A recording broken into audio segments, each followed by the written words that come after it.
মই তোমালোকক কিছুমান প্ৰশ্ন সুধিম আৰু সেই প্ৰশ্নবিলাকৰ উত্তৰ তোমালোকে দিব পাৰিব লাগিব। আচ্ছা হৃদয়ে কোৱাচোন বৰ্তমান অসমৰ মুখ্যমন্ত্ৰী গৰাকীৰ নাম কি? Sir doctor Himanta Biswa Sarma. বঢ়িয়া। আচ্ছা ৰণদীপে কোৱাচোন বৰ্তমান অসমৰ শিক্ষামন্ত্ৰী গৰাকীৰ নাম কি? Sir doctor Ramesh Pegu. আচ্ছা কুলদীপে কোৱাচোন বৰ্তমান ভাৰতৰ ৰাষ্ট্ৰপতি গৰাকীৰ নাম কি? স্যাৰ শ্ৰীমতী দ্ৰৌপদী মুৰ্মু। বঢ়িয়া।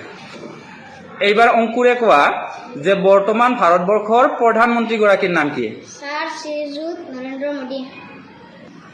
ৰিয়াই কোৱাচোন বৰ্তমান অসমৰ কৃষিমন্ত্ৰী গৰাকীৰ নাম কি? স্যাৰ শ্ৰীযুত অতুল বৰা। বঢ়িয়া।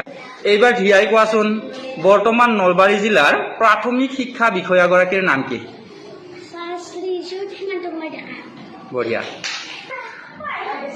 ৰশ্মিয়ে কোৱাচোন বৰ্তমান ভাৰতবৰ্ষৰ কোনগৰাকী ব্যক্তিক অৰণ্য মানৱ বুলি কোৱা হয়?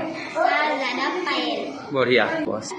আচ্ছা এইবাৰ ভাগ্যশ্ৰীয়ে কোৱাচোন আমাৰ স্বাধীন অসমৰ প্ৰথম মুখ্যমন্ত্ৰীগৰাকীৰ নাম কি আছিল?